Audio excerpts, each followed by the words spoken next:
प्रिय विद्यार्थियों, आज का टॉपिक है हमारा राज्यपाल।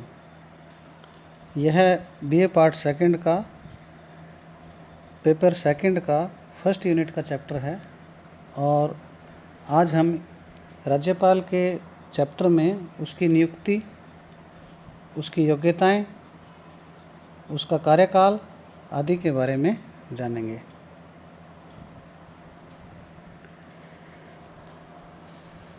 राज्य प्रशासन में राज्यपाल का पद सर्वोच्च होता है। राज्यपाल को अंग्रेजी में गवर्नर भी कहते हैं।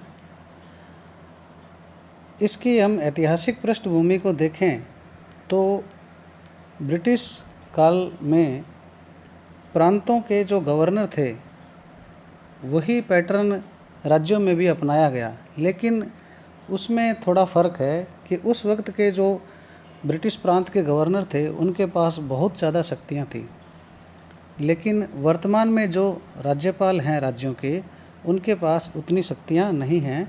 वो नाम मात्र की कार्यपालिका है, राष्ट्रपति के समान। सन 1956 से पहले जो 20 श्रेणी के राज्य थे उसमें से राजस्थान भी हमारा शामिल था। आज़ादी के बाद और 1956 से पहले राज्यपाल को राज प्रमुख कहा जाता था और 1 नवंबर 1956 के बाद सभी राज्यों में जो गवर्नर का पद है वो राज्यपाल कहलाने लगा। और इसके अलावा जो केंद्र शासित प्रदेश हैं उनमें जो राज्यपाल है उनको अलग अलग नामों से जाना जाता है, जैसे दिल्ली, अंडमान निकोबार और पांडिचेरी या पुडुचेरी जो है उसमें उसको लेफ्टिनेंट गवर्नर या उपराज्यपाल कहा जाता है। जबकि लक्षद्वीप, चंडीगढ़, दमन व दीव, दादरा व नगर हवेली, यहाँ गवर्नर को प्रशासक कहा जाता है। राज्यपाल का जो पद है यह संवैधानिक पद है और इसका संविधान के भाग 6 में अनुच्छेद 153 से 162 तक उल्लेख है। नियुक्ति के बारे में हम बात करें तो राज्यपाल की जो नियुक्ति है उसको उसका अनुच्छेद 155 में प्रावधान किया गया है और राज्यपाल को केंद्र सरकार के द्वारा नियुक्त किया जाता है और राज्यपाल का जो पद है वो मनोनीत है, न कि निर्वाचित है। और यह पैटर्न जो है हमने कनाडा की सरकार से लिया है, क्योंकि भारतीय संविधान का निर्माण जब हुआ तो उस वक्त अनेक देशों से अनेक प्रावधान लिए गए थे। तो राज्यपाल के जो पद का प्रावधान है ये हमने कनाडा से लिया हुआ है। राज्यपाल के पद के बारे में थोड़ा बहुत संवैधानिक प्रावधानों में डिस्कस करें तो भारत के संविधान के अनुच्छेद 153 में प्रत्येक राज्य में एक राज्यपाल होगा, ऐसा प्रावधान किया गया है। इसके अलावा 7वें संविधान संशोधन के द्वारा यह प्रावधान भी किया गया कि कोई राज्यपाल एक से अधिक राज्यों का यानी 2 या 2 से अधिक राज्यों का राज्यपाल भी हो सकता है। और आर्टिकल 154 अनुच्छेद 154 में राज्य की जो कार्यपालिका शक्तियां हैं वो राज्यपाल में निहित होती है, ऐसा कहा गया है। और राज्यपाल स्वयं या अपने अधीनस्थ अधिकारियों के माध्यम से उनका उपयोग कर सकेगा, ऐसा अनुच्छेद 154 में लिखा गया है। यहाँ अधीनस्थ अधिकारियों से तात्पर्य उसके मंत्रीगण और लोक सेवक हैं। फिर बात करते हैं हम अनुच्छेद 155 की। अनुच्छेद 155 में यह उल्लेख किया गया है कि राष्ट्रपति अपने हस्ताक्षर तथा मुहर सहित एक अधिपत्र, जिसको वारंट कहते हैं, उसके द्वारा राज्यपाल को नियुक्ति दी जाती है। तो राज्यपाल की नियुक्ति के संबंध में मुख्य बिंदु यही है। अब हम आगे चर्चा करते हैं राज्यपाल की योग्यताओं व शर्तों के बारे में। इसके लिए भारतीय संविधान के अनुच्छेद 157 में कुछ बातें बताई गई है।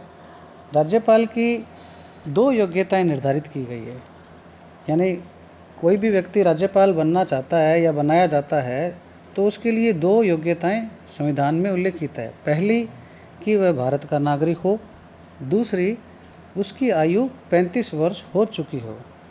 इसके अलावा राज्यपाल के पद के लिए कुछ शर्तें भी निर्धारित की गई है। पहली शर्त यह है कि वह संसद या राज्य विधानमंडल के किसी सदन का सदस्य नहीं होना चाहिए, अर्थात वह एमएलए या एमपी न हो। दूसरी शर्त यह है कि वह किसी लाभ देने वाले सरकारी पद पर कार्यरत न हो। इस प्रकार से ये 2 शर्तें निर्धारित की गई है। यदि कोई व्यक्ति राज्यपाल के लिए पद के लिए मनोनीत किया जाता है या केंद्र सरकार के द्वारा लगाया जाता है और मान लो उस वक्त वो किसी विधानमंडल या संसद का सदस्य हो या किसी लाभ के पद पर कार्यरत हो, तो उसको उसके उस पद से त्यागपत्र देना पड़ता है। दोनों चीज़ें एक साथ नहीं हो सकती। इसके अलावा हम राज्यपाल के पद के बारे में यह बता सकते हैं कि राज्यपाल जो है उसके लिए कोई शैक्षणिक या व्यावसायिक योग्यताएं संविधान में निर्धारित नहीं की गई है। इसके पद पर नियुक्ति का निर्णय केंद्रीय मंत्रिमंडल की इच्छा पर निर्भर करता है। ज़्यादातर राजनीतिक दलों के जो नेता हैं, पुराने नेता हैं, मंत्री हैं, सांसद हैं, विधायक हैं या कोई विशिष्ट योग्यता प्राप्त गैर राजनीतिक व्यक्ति हैं या शिक्षाविद हैं, उनको इस पद पर नियुक्त किया जाता रहा है। और एक सामान्य परंपरा भी रही है कि राज्यपाल ज़्यादातर उस राज्य का नहीं होता जहां उसको लगाया जाता है, यानी किसी अन्य स्टेट का ही राज्यपाल होता है। वर्तमान में राजस्थान के राज्यपाल जो हैं वो उत्तर प्रदेश से हैं। कलराज जी मिश्र हैं हमारे राजस्थान के राज्यपाल, तो वो उत्तर प्रदेश के हैं। तो सामान्यतः ये एक परंपरा रही है। इसके अपवाद भी कुछ हैं, बहुत कम हैं। इसके पश्चात हम राज्यपाल की पदावधि के बारे में देखते हैं, यानी उसका कार्यकाल कितना होता है। संविधान के अनुच्छेद 156 में इसका प्रावधान किया गया है। अनुच्छेद 156 के अनुसार राज्यपाल राष्ट्रपति के प्रसाद पर्यंत पद धारण करेगा, यानी राष्ट्रपति की जो इच्छा है उसके अनुरूप ही वो अपने पद पर टिका रहेगा। अर्थात राष्ट्रपति जब चाहे उनको राज्यपाल को पद से हटा सकता है। इसके अलावा राज्यपाल स्वयं भी राष्ट्रपति को अपना त्यागपत्र सौंप सकता है। संविधान में राज्यपाल की जो पदावधि है वो कार्यकाल जो है वो 5 वर्ष निर्धारित किया गया है। राज्यपाल को हटाने के लिए या आधार प्रक्रिया जो भी है, हटाने की प्रक्रिया जो या आधार है, उसका संविधान में कोई उल्लेख नहीं है। इसके अलावा कभी कभार यह भी होता है कि किसी पड़ोसी राज्य का जो राज्यपाल है उसको अतिरिक्त प्रभार भी दे दिया जाता है जब किसी राज्य में राज्यपाल का पद रिक्त हो, या कभी ऐसा भी कर दिया जाता है किसी राज्य में राज्यपाल का पद रिक्त हो तो जो राज्य का हाई कोर्ट है, उनके जो मुख्य न्यायाधीश हैं, उनको भी क्या है एक्टिंग या कार्यवाहक राज्यपाल बना दिया जाता है। जब किसी राज्यपाल को दूसरे राज्य का बनाया जाएगा तो उसको एडिशनल चार्ज या अतिरिक्त प्रभार कहेंगे, और जब उच्च न्यायालय के मुख्य न्यायाधीश को बनाएंगे तो उसको कार्यवाहक राज्यपाल कहेंगे। इसके पश्चात हम राज्यपाल के वेतन भत्ते और सुविधाएं जो हैं उनके बारे में थोड़ी चर्चा कर लेते हैं। इसके अंदर हम ये बता सकते हैं कि राज्यपाल के वेतन भत्ते और जो सुविधाएं हैं उनका निर्धारण संसद करती है, और राज्यपाल को वर्तमान में 3.5 लाख रुपये अर्थात 3,50,000 रुपये मासिक वेतन मिलता है और उसके अलावा कुछ अन्य भत्ते भी मिलते हैं। और राज्यपाल को उसके वेतन और भत्तों में जब पदावधि के दौरान कोई कमी नहीं कर सकते, यानी जब राज्यपाल ने ज्वाइन कर लिया उसके बाद में उसके जो भी भत्ते हैं, वेतन हैं या जो उसकी सुविधाएं हैं, उसमें किसी प्रकार की कटौती नहीं की जा सकती। राज्यपाल के जो वेतन और भत्ते हैं वो राज्य की संचित निधि पर भारित होते हैं या संचित निधि से दिए जाते हैं। और संचित निधि से देने का अभिप्राय ये है कि राज्य विधानमंडल को इस पर मतदान का अधिकार नहीं होता। जब एक ही व्यक्ति 2 या 2 से अधिक राज्यों का राज्यपाल नियुक्त किया जाता है, तब उसे दिए जाने वाला वेतन व भत्ता उन राज्यों के बीच ऐसे अनुपात में आवंटित किया जाता है जो राष्ट्रपति निर्धारित करे, और दोनों राज्यों के द्वारा मिलकर यह ऐसा किया जाता है। इस बिंदु का उल्लेख भारतीय संविधान के अनुच्छेद 158 में किया गया है। इसके अलावा राज्यपाल को बिना किसी शुल्क का अर्थात निःशुल्क राजभवन या कार्यालय उपलब्ध होता है। इसके पश्चात हम बात करते हैं राज्यपाल की शपथ के बारे में। राज्यपाल की शपथ के बारे में इसका उल्लेख भारत के संविधान के अनुच्छेद 159 में किया गया है।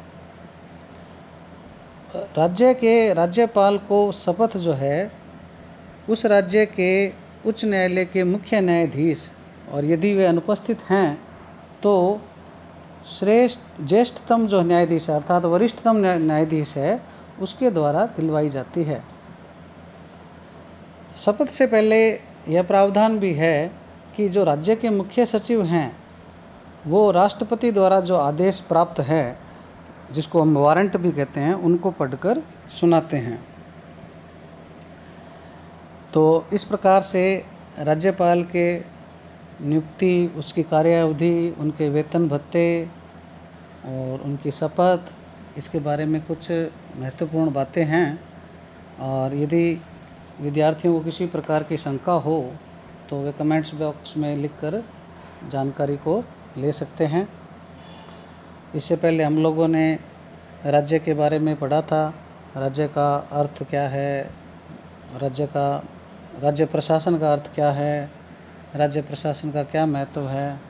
तो इसी कड़ी में हमने आज राज्यपाल को प्रारंभ किया है। यह 5th जो सेकंड BA पार्ट सेकंड का जो सेकंड पेपर है उसकी पहली यूनिट का चैप्टर है, और कल हम राज्यपाल की शक्तियों का डिस्कस करेंगे। और उसमें पहला हमारा राज्यपाल की कार्यपालिका शक्तियाँ होगा।